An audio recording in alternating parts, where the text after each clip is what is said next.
नानी जी के जय हो। जौन जब कहीं आवेला त कबो न कबो एक दिन ओहिजा से जरूर जाला। अरे जलेबी छानल बंद करा चिंटू, हमरा से घुमा फिरा के बात मत करा। जौन भी कहे के बाद साफ साफ कहा। ठीक बा नानी जी, रउआ साफ और सीधी बात सुनल चाहत बानी। तो बात ई बा कि हम डॉली जी के एहिजा से लेके जात बानी। अरे बेटा चंट, हमार मतलब बा बेटा चिंटू। जब पतंग आसमान में उड़ेले ना तो वो सोच ले कि वो रॉकेट बा, लेकिन जमीन पे खड़ा होके जे वो पतंग उड़ावेला ना, ओकरा पता रहेला कि पतंग के कितना औकात बा। कटल पतंग के बारे में तो रउआ पता ही हो कब, हमार प्यारी नानी जी। अच्छा से सट से निकल जाला। अरे चिंटू बेटा कितना दूर जाला? अरे कोनो पेड़ पे ना तो कहीं अटक जाला। तू भी ज्यादा दूर ना जा पाईबा। लेकिन जाए के तैयारी हो चुकल बा नानी जी। डॉली जी के लेके जात बानी हम। अरे वाह, चला बेटा, जाए वाला के कौन रोक सकेला। बस ये बता दिया है कि कब जात बाड़ा, ताकि हम तोहार अच्छा तरह से विदाई कर सकी। वैसे भी हम कुछ दिन से सोचत बानी कि वकील के बुला ली और बड़का जमाई के उनका हक दे दी। जिकरा देवे हो खिलाना नानी जी, वैसे बोले लेना। अगर रउआ ससुर जी के नासा पहले भेज देले होती तो, या साड़ू भाई के रउआ पिक्चर में काम करवा देले होती तो, अगर रउआ केहू के कुछ देवे के होत ना तो बहुत पहले दे चुकल होती रउआ। आदमी अपन गलती कबो सुधार सकेला। तो थोड़ा अकल हम तोरा से उधार ले लेत बानी और अपन भूल सुधार लेत बानी। हम तो मजाक करत रहनी। और ये जो ससुराल जाए के सपना देखल रहनी ना, ये देखल बा राउर खून। हमार मतलब राउर नातिन, हमार धर्म पत्नी डॉली जी। पता ना उनका कौन मजा मिल गई बा उस सपना में, है? बार बार देखल जात बाड़ी ससुराल जाए के सपना। ई ओकर सपना कबो पूरा ना होखी, काहे कि 5 पीढ़ी से ई घर के कोनो बेटी विदा नेखे भइल। जमाई ही आइल बाले और आवत रहियन। हाँ, डॉली यही जे रही, कहीं ना जाई। हम देखत बानी के आ गेल नानी जी। अरे डॉली जी आ गेली। चिंटू जी, देखिए हम केकरा साथे लेके आइल बानी।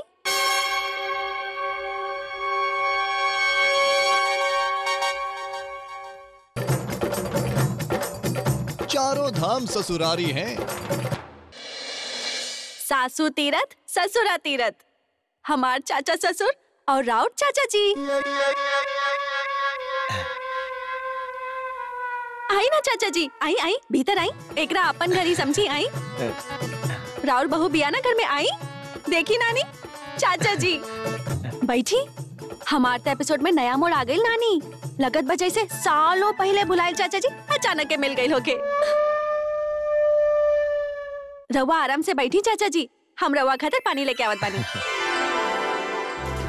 पता न कहवा से डॉली जी किराए के चाचा के फिर से पकड़ के लेके आइल बड़ी। बड़ा मुश्किल से तो ये चाचा नाम के हड्डी अपन गला से निकलने रहनी।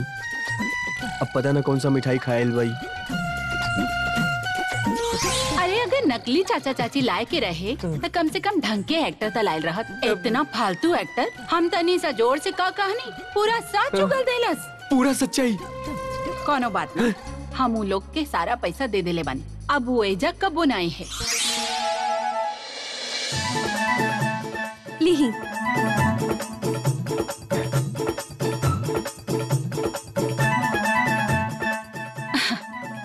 चिंटू के प्यारा चाचा जी, इस साल दाल बहुते महंग हो गए बा। गली कैसे? महंगा तो चीनी भी भेल बनानी जी, पर पहले के जैसन एकदम घुले ले। वैसा ही दाल भी गल जाई। हाँ नानी, सब्जी के दाम भी बढ़ गई बा। हमके चाचा जी बतौलन, ठेला पे सब्जी बेचत रहलन।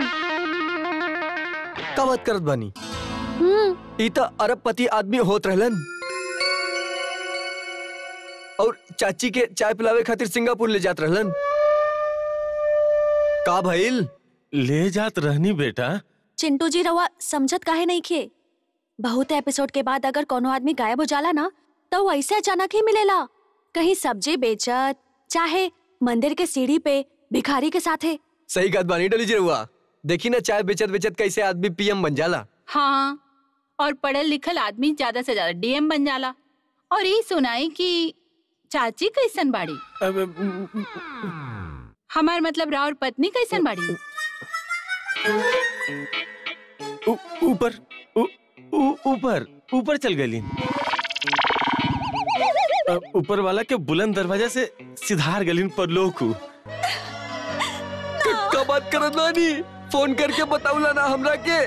कितना बड़ा बात हो गई, चाची मर गई हमनी के। चाची हे भगवान, हमार डॉली जी के एक तो साथ बचल रहे, वो भी परलोक। हे भगवान, कुदरत के मार बेचारी झेल ना पैलिन, चल बसलिन। ऐसा काहे हो खेला चाचा जी कि सीरियल में केहू के ट्रैक खत्म होखला के बाद ही हीरोइन के पता चलेला।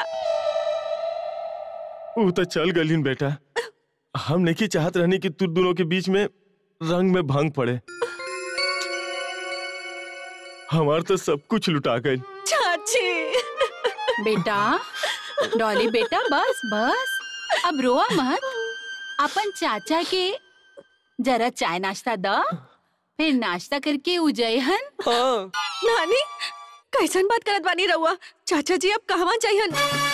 ये हमनी के आपन बाड़े, ये हमनी के साथे रहियन, कहीं ना चाहिए। चली चाचा जी, रहुआ हमरा साथे आई। आई हम राउर कमरा में ले चलत बानी। चली रहुआ यही जगह आई। हाँ।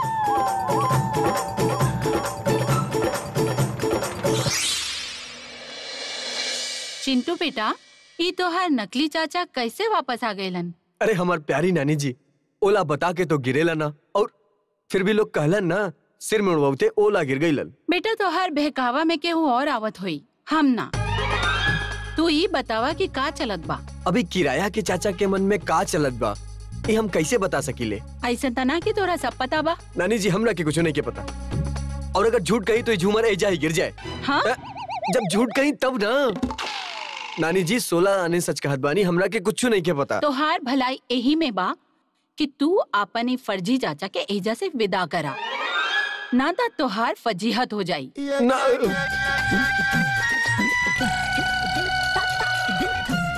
ई किराया के चाचा के कुछ करे के पड़ी। ली चाचा जी, अच्छा से खाई पेट भर के। ए तरह से सेवा के मौका बहुत कम मिलेला हमरा। हम तो चिंटू जी से बहुत कहनी कि हमरा राउर घरे लेके चलें, लेकिन रउआ के परेशानी ना होके यही से हमेशा हमरा रोकत रहलन। और चाचे जी उनकर साथे ठीक ना भइल। बहुत प्यारा रहलीन, भगवान उनकरा बहुत जल्दी बुला लेलन। भगवान उनकर आत्मा को शांति दे। समझे जी, खाई ना, अच्छा से खाई। वैसे भी समधंजे के बिना तो रउआ से ठीक से खाइल भी न जात होखी ना। हाँ, और ऐसा देसी घी के खाना तो रउआ कई बार खइले ना होखा। हमके पता बा खाना बहुत टेस्टी बा, हम पहले ही सारा खाना टेस्ट कर लेले बानी। खाई आप। चाचा खाई, चाचा इली इली ली। अरे कढ़ाई में खालन, कढ़ाई में खाला नी। खाई खाई खाई खाई खाई खाई खाई खाई। आराम से चाचा जी। बस हो गई, हो गई। तो आई जरा बात करे के बा।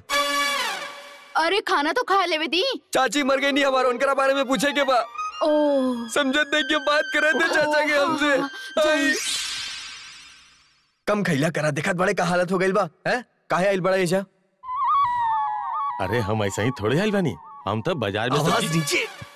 हम तो बाजार में सब्जी बेचत रहनी। डॉली वजह से जात रहे, देख लेलस हमरा। ससुराल देखे खातिर उनकर मन बेचैन हो गई और हमरा के घरे लेके चले लीन। सब्जी शर्म नहीं किया बा? काहे? एक्टिंग के का भइल? बंद दुकान। जब से तोहर चाचा बनल बानी ना, पनौती लग गई बा, पनौती। बीवी सच्चो में छोड़ के भाग गेल हमरा, खर्चा नहीं चलत, यही से सड़क पे आ गेल बानी, सब्जी बेचत बानी। चाचा बानी तो है, हमरो इजा रख लेना। किराए के चाचा बड़ा है, और घरे के बाहर बोर्ड लगल बा धर्मशाला के। हमार एंट्री इतना मुश्किल से भइल बे, तोहरा भी एंट्री करवा दी घर में। नानी के साथे रहला और उनकरा साथे सेटिंग हो पाइल बहुत मुश्किल बात बा, और तोहार सेटिंग करावे के चक्कर में हमार सेटिंग बिगड़ गई ना, तो हमार दिमाग खराब हो जाई। चुपचाप निकल जाइए जैसे। हमरा इजा रहे से तोहरा का दिक्कत बा? डॉली के तो तनी खुशी ही मिली ना। ओ किराए के चाचा, नानी जी और हमरा के पता बा कि तू हमार चाचा नहीं खे, समझनी? और केहू के नहीं खे पता। अच्छा, केहू के पता नहीं खे? हाँ। अरे चाचा जी, रउआ तो टहले जाए वाला रहनी, गई नी ना? बस जाते बानी बहू। जाई जाई। जाई जाई जाई, 150 ग्राम कम करी। चिंटू जी, चाचा जी के कहीं जाए मत देहब। हाँ, रवा हमरा से वादा करी, रवा चाचा जी के ना जाए देहब। का जिद पकड़ के बैठल बानी रहुआ। चली अच्छा देखब चली। अब देख ही लेना, कहीं रोकत बानी। और सुनी, हम जात बानी आपन सही लेके हिया। हाँ, शाम तक घरे आ जाए, लेकिन रवा चाचा जी के जाए मत देहब। हाँ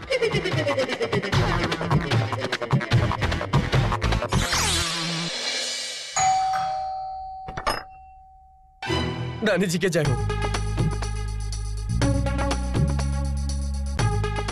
बेटा चंट, हाँ? ई तुहार पूजनीय चाचा जी एजा विराजमान काहे बड़े?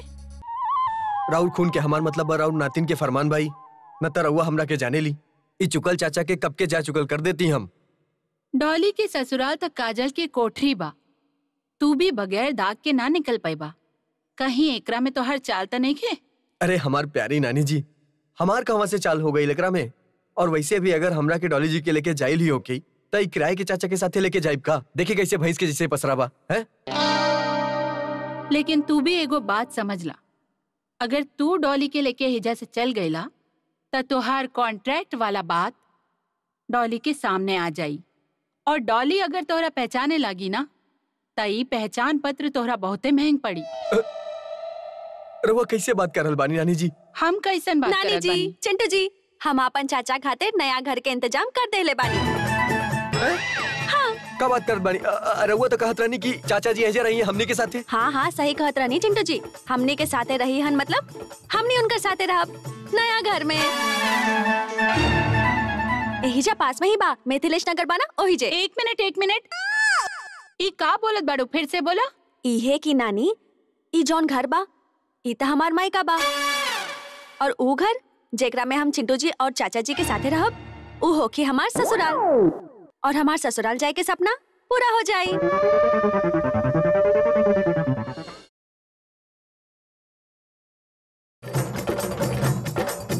चारों धाम ससुरारी हैं। अपन रास्ता से कांटा के हटावल और दुश्मन के मिटावल हमने के खानदान के पुराना परंपरा हो। पर एजा तो बिना कुछ हटावले, बिना कुछ मिटावले सब कुछ हो गईल। हमार तो हमार मन के मुराद मिल गईल।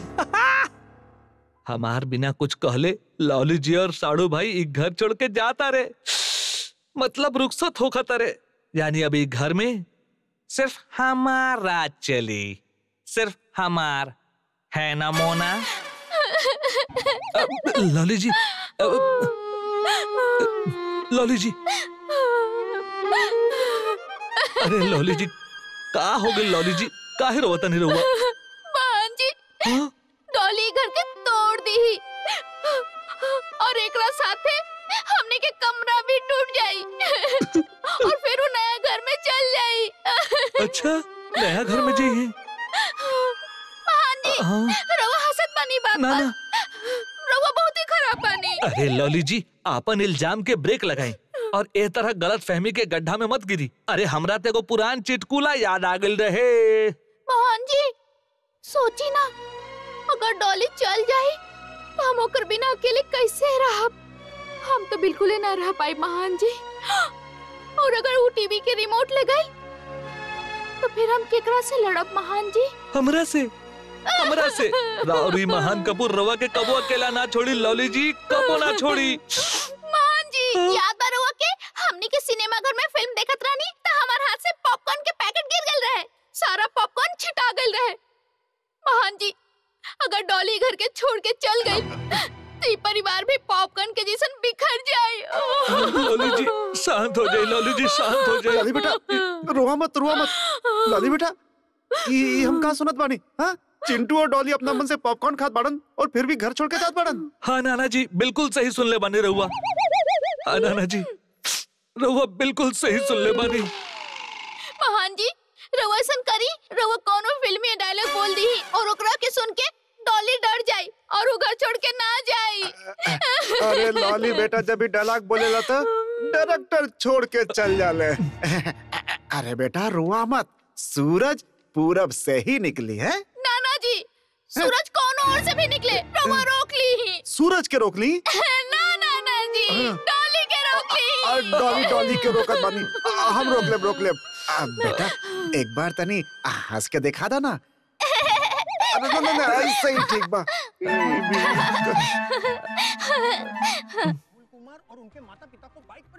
अरे वाह, क्या बात बा।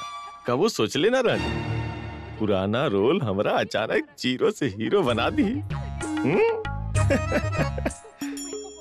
कहवा उस सब्जी के ठेला और कहवा यशो आराम। वाह रे वाह, हमरा तो बेस्ट एक्टर के अवार्ड मिले के चाहिए नकली चाचा खातिर। अच्छा तो तू नकली चाचा बा हैं? नकली चाचा अबे जाके बतावत बाड़ी जगदम्बा के। अरे नाना जी, नानी जी के सब पता बा हमारा असली कैरेक्टर के बारे में। वही तो सारा मामला पिछला बेर सेट कैले रहनी। हाँ वो खुदे चाहे लेन कि हमार नकली चेहरा सामने रहे और असली सूरज छिपल रहे। अच्छा तो तू बहुत होशियारी दिखावत बाड़ा है ना? नाना जी हमार बात छोड़ी, रहुआ तनी सोची, ठीक से सोची। नानी जी सब कुछ जाने लीन तब वो चुप काहे बाड़ी? काहे कि वो डॉली के दिल के तोड़ना चाहेली और रहुआ बिना सोचले समझले कुछ बोल देनी ना तो सब चीज पे पानी फिर जाए। यही से रहुआ घबराई मत, हम तो ऐसे भी जात बानी। हाँ नया घर में डॉली के साथ। ये तो हमारी जगह पे बैठ गए।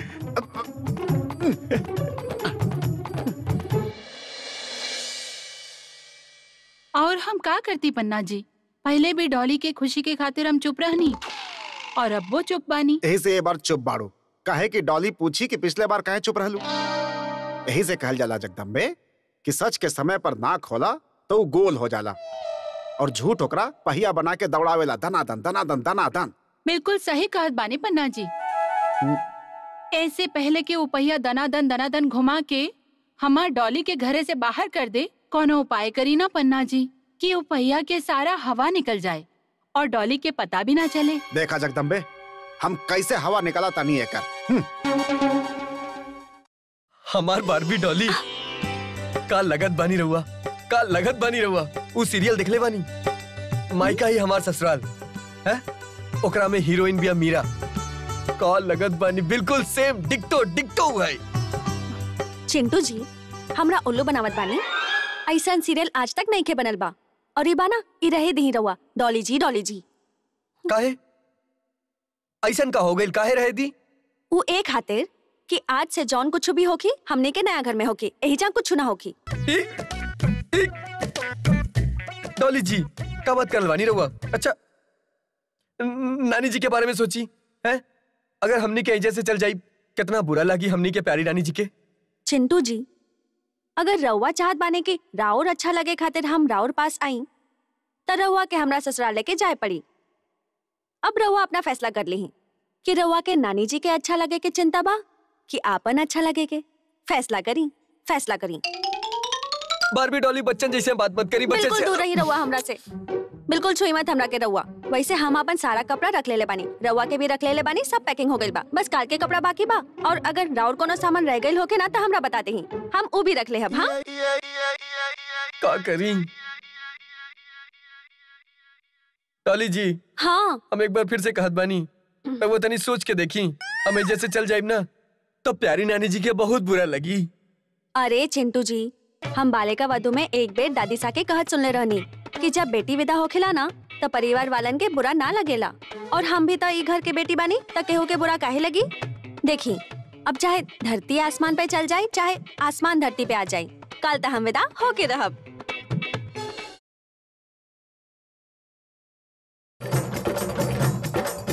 चारों धाम ससुरारी हैं।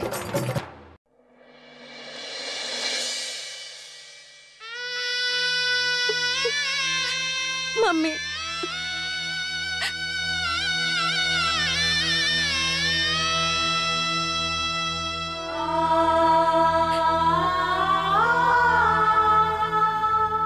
नाना जी बेटी इतना इमोशनल अत्याचार मत करो। अरे, मत जाना। अरे नाना जी, हम रउआ सबके छोड़ के लंदन थोड़े ना जात बानी। पासे बा घर हमार। रउआ सबके जब भी हमरा से मिले होके आ जाइह। आई आई आ जाई चाचा जी, आ जाई आ जाई।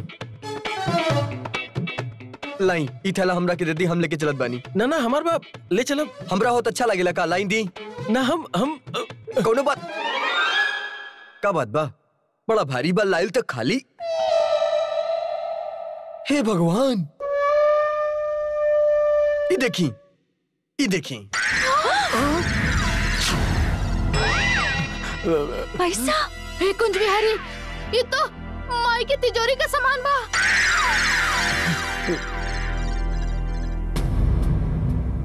इनकर पास कैसे? अरे हम कुछ ना शर्म करो चाचा, अपन भतीजे के ससुराल लूट के बैठल बाड़ा। अरे डकैत बन गईला चाचा। शुक्र बा चाची जिंदा नहीं की। अच्छा भाई चाची ऊपर चल गई, न तो ऑन द स्पॉट डेथ हो जाता अगर चाची रहती तो। अरे ये सब तो चुप गंदा आदमी। ढोली के डोली उठला से पहला ही बैठ गई। ससुराल बचे से पहले ही उजड़ गई।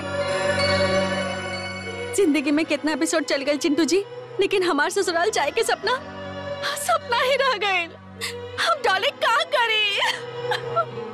डॉली जी कितना गंदा आदमी बाड़ा ही देखी। चिंटू बेटा, एकरा जेल भेजा, जेल। हाँ बिल्कुल। हम समझनी ना। एकरा जेल देखे पता बतावा। हम सब जावत बानी। रउआ डॉली जी के नकली ससुराल लेके जात रहनी ना, अब रउआ के भेजब राउर असली ससुराल। खाकी वर्दी वाला सेवा करिए राउर, तब समझ में आई रउआ के बात। समझ गए नहीं, समझ गए नहीं। रउआ लोग बहुत पहुंचल लोग बने। अब हमें जब कबू नहीं। चलो निकली निकली निकली निकली। ये थैला लेके जाई। टमाटर प्याज उठाई।